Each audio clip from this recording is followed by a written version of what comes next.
नमस्कार दर्शकवृन्द, सदा चाहिँ आज पनि हामी देश तथा विदेशका केही ठुला अनि महत्त्वपूर्ण खबरका साथ उपस्थित भएका छौँ। खबरहरू एकदमै महत्त्वपूर्ण भएकाले भिडियोलाई अन्तिमसम्म हेर्नुहोला। हाम्रो यो मेहनतको लागि एउटा सानो लाइक गर्न नभुल्नुहोला। च्याउनुहोस्, लागौँ पहिलो खबरतर्फ।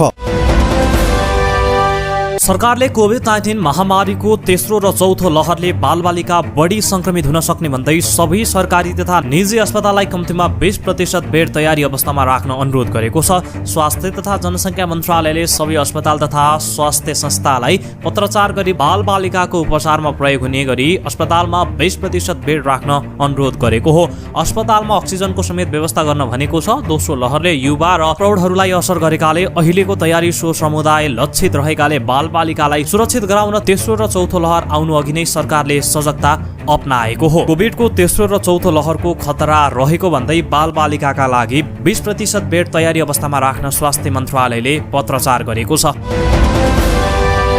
नेपालमा कोरोना भाइरस दिन प्रतिदिन बढिरहँदा तपाईँ के भन्न चाहनुहुन्छ? देशभर लकडाउन गर्नुपर्छ भन्नुहुन्छ भने हो लकडाउन गर्नुपर्छ लेखिदिनु होला।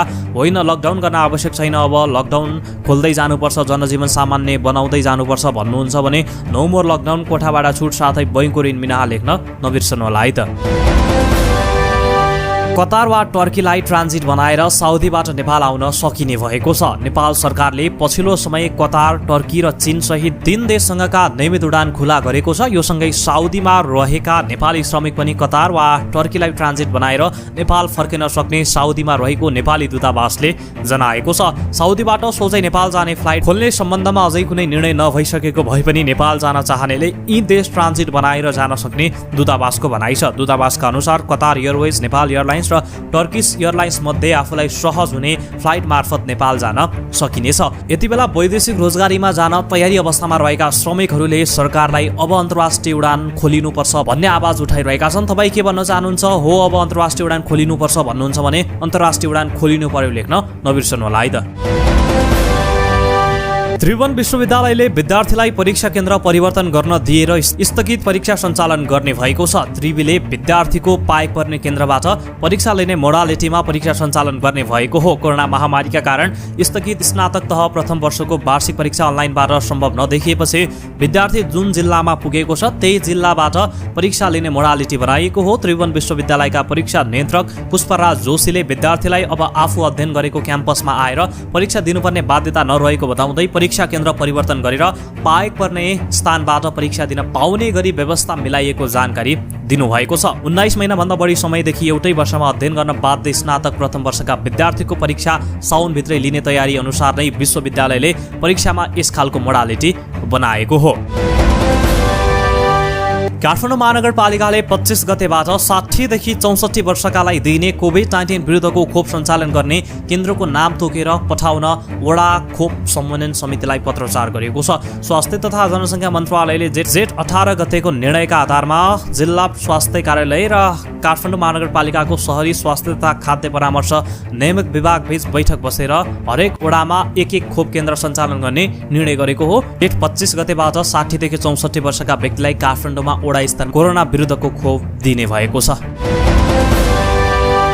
प्रधानमन्त्री केपी शर्मा ओलीले मन्त्री परिषद पुनर्गठन गरेका छन्। पुनर्गठित मन्त्रीमण्डलमा 17 जना मन्त्री बनेका छन्। उनीहरूलाई राष्ट्रपति विद्यादेवी भण्डारीले शपथ ग्रहण गराएकी हुन्। जसपाको अध्यक्ष महन्त ठाकुर र वरिष्ठ नेता राजेन्द्र महतो पक्षका 8 मन्त्री र 2 राज्य मन्त्री बनेका छन्। महतो उपप्रधान सहित शहरी विकास मन्त्री बनेका छन्। ओलीले मन्त्रीमण्डलमा मन्त्रीहरू विष्णु पौडेल, कृष्णगोपाल श्रेष्ठ, वसन्त कुमार नेवाङ र लीलानाथ श्रेष्ठ दोहोरिएका छन्। यता प्रधानमन्त्री ओलीले मन्त्री परिषद विस्तारको पुनः तयारी गरेका छन्। आइतबार साँझसम्म केही मन्त्रीले शपथ खान सक्ने तयारी भइरहेको बुझिएको छ।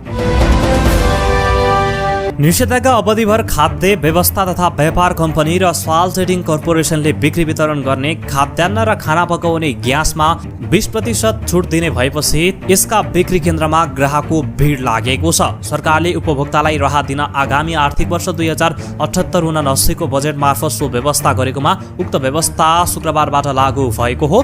2 सरकारी कम्पनीले हाल चामल, दाल, चिनी, नुन, गेडागुडी, तेल र एसटीसी ग्यास लगायतका सामान बेच्दै आएका छन्। खाद्य कम्पनीले 6 प्रकारका चामल र कर्णालीको सिमीमा सरकारले तोकेको 20% छुट दिइनेछ। साल टेलिङले 5 जनासम्मको परिवारका लागि ग्यास एसटिसी एउटा, चिनी 2 केजी र नुन 2 केजी, भटमास तेल 1 लिटर, 2 केजीको पिठोमा छुट दिनेछ। यसरी खाद्य वस्तुमा सरकारले छुट दिने भएपछि उपभोक्ताको भिड लागेको तपाईलाई हामीले दृश्यमा देखाइरहेका छौं। प्रधानमन्त्री केपी शर्मा ओलीले बेलायतलाई कोरोना विरुद्धको खोप सहयोग गर्न आग्रह गर्नुभएको छ। नेपाललाई खोप आवश्यक परेको भन्दै प्रधानमन्त्री ओलीले बेलायतका समकक्षी बोरिस जोन्सनलाई खोप सहयोग गर्न आग्रह गर्नुभएको हो। प्रधानमन्त्री ओलीले बीबीसीका दक्षिण एसिया संवाददाता रजनी वैद्यनाथसँग कुरा गर्दै दुई देशको ऐतिहासिक सम्बन्धका आधारमा सहयोग गर्नु बेलायतको दायित्व हुने बताउनु भएको छ। गोर्खा सैनिकले गरेको त्याग र सेवाका कारण कोभिड सहायतामा बेलायतले नेपाललाई प्राथमिकता दिनुपर्छ भन्दै प्रधानमन्त्री ओलीले आफ्नो भनाइ समेत व्यक्त गरेका छन्।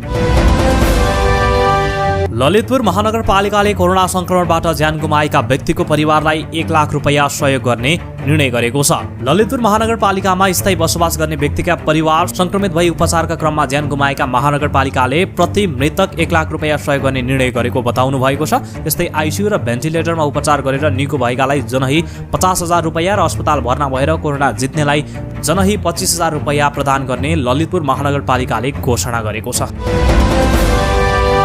वैदेशिक रोजगार विभाग श्रम कार्यालय ताहासल अब प्रत्येक बुधबार खुल्ने भएको छ।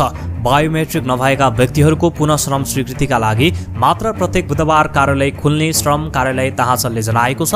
कोरोना संक्रमण रोकथामका लागि कार्यालयमा उपस्थित भई भौतिक रूपमा लिनुपर्ने सेवाहरू गएको वैशाख 24 गतेबाट बन्द भएको थियो। अहिले सरकारले 3 देशका सातामा एकपटक उडान हुने गरी नियमित उडान खोलेसँगै विभागले पहिले बायोमेट्रिक नभएका श्रमिकलाई पुनः श्रम स्वीकृति प्रदान गर्न कार्यालय खोल्ने जनाएको छ। कार्यालय बन्द रहेको समयमा पनि 5,000 भन्दा धेरैले अनलाइन मार्फत पुनः श्रम स्वीकृति लिएका छन्। एकपटक बायोमेट्रिक भएकाले मात्र अनलाइन मार्फत पुनः श्रम स्वीकृति लिन मिल्छ। यसरी श्रम कार्यालय ताहासल अब प्रत्येक बुधबार खुल्ने भएको छ। उपभोक्ताले भान्सामा प्रयोग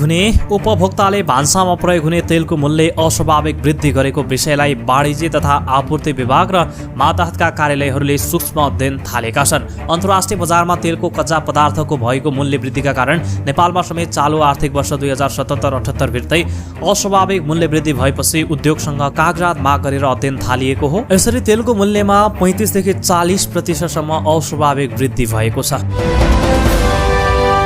सरकारले चिनिया कम्पनीको सिनोभ्याक्सले विकास गरेको कोरोना विरुद्धको खोपलाई अनुमति दिएको छ। स्वास्थ्य तथा जनसङ्ख्या मन्त्रालयको औषधि व्यवस्था विभागको बसेको बैठकले 18 वर्षभन्दा बढी उमेर समूहका मानिसलाई लगाउन सक्ने गरी आपतकालीन प्रयोगको अनुमति दिएको हो। यो खोपलाई गएको मङ्गलबार विश्व स्वास्थ्य संगठन WHOले आपतकालीन प्रयोगको लागि अनुमति दिएको थियो। सिनोभ्याक्स खोप 2 देखि 8 डिग्री सेन्टिग्रेड तापक्रममा 12 महिनासम्म राख्न सकिने भएकाले नेपाल जस्तो देशका लागि उपयोगी हुने विज्ञले बताएका छन्। यो सहित नेपालमा अनुमति प्राप्त कोरोना विरुद्धको खोपको संख्या 5 पुगेको छ। यसअघि भारतको सेरम इन्स्टिट्युटले उत्पादन गरेको कोभिसिल्ड, भारतीय खोप कोभ्याक्सिन, चिनिया कम्पनी सिनोफार्मको भेरोसेल र रुसी खोप स्पुतनिक भीले नेपालमा आपतकालीन प्रयोगको अनुमति पाइसकेका छन्। विश्व स्वास्थ्य संगठन WHOले कालो ढुसी अर्थात् ब्ल्याक फंगसको उपचारमा प्रयोग हुने औषधि एम्फोटेरिसिन B सहयोग पठाएको छ। नेपालको आग्रहमा WHOले 1000 भाइल एम्फोटेरिसिन B नेपालमा पठाएको हो। WHOले पठाएको 1000 भाइल नेपाल आइपुगेको छ। नेपालमा पनि कालो ढुसीको बिरामी देखिन थालेपछि सरकारले विश्व स्वास्थ्य संगठनसँग जति सक्दो चाँडो औषधि सहयोग पठाउन आग्रह गरेको थियो। काठमाडौँ उपत्यका सहित देशका धेरै ठाउँमा गर्मी बढेको छ। आज काठमाडौँको तापक्रम 30 डिग्री आसपासमा रहेको छ।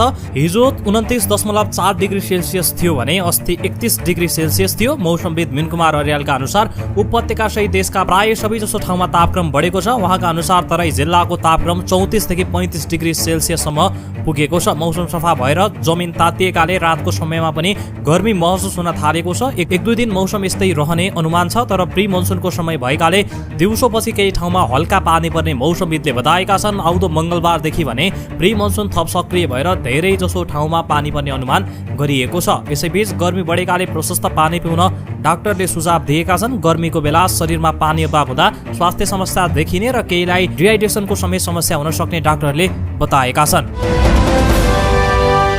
स्वास्थ्य तथा जनसङ्ख्या मन्त्रालयले नागरिकता नभए पनि कोरोना विरुद्धको खोप लगाउन पाइने बताएको छ। नागरिकता नभई खोप लगाउन पाइन्छ कि पाइँदैन भन्ने जिज्ञासा धेरैबाट आएपछि मन्त्रालयले नागरिकता नभएका व्यक्तिले पनि खोप लगाउन पाइने स्पष्ट पारेको हो। नागरिकता नभएकाहरूका लागि आफ्नो नाम, उमेर र ठेगाना स्पष्ट देखिने अन्य कुनै सरकारी कागजपत्र भए पनि पुग्छ, स्वास्थ्य मन्त्रालयले भनेको छ। स्वास्थ्य मन्त्रालयले भनेको छ त्यो पनि छैन भने वडा कार्यालयलाई आफूसँग कागजात नभएको जानकारी गराउनुहोस् र वडा कार्यालयले दिएको सिफारिस लिएर खोप लगाउन गए सजिलै लगाउन पाइन्छ। चीन सरकारबाट अनुदान प्राप्त भएको भेरोसिल खोप नेपालभरिका 60 देखि 64 वर्ष उमेर समूहका व्यक्तिमा यही जेठ 25 गतेदेखि दिइँदैछ। पूर्व प्रधानमन्त्री एवं जनता समाजवादी पार्टी जसपाका सङ्घीय परिषद अध्यक्ष डाक्टर बाबुराम भट्टराईले नाकाबन्दीका कट्टर समर्थक र विरोधीहरू कसरी एकै सरकारमा गए भनेर प्रश्न उठाएका छन्। जसपाकै अर्को खेमा महन्त ठाकुर र राजेन्द्र महतो पक्ष सरकारमा गएपछि डाक्टर भट्टराईले उक्त प्रश्न गरेका हुन्। संविधान जारी हुँदा दीपावली गर्ने र ब्ल्याकआउट गर्नेको घाँटी कसरी जोडियो भनेर पनि उनले प्रश्न गरेका छन्। शनिबार एक ट्विट गर्दै भट्टराईले उक्त कुरा लेखेका हुन्।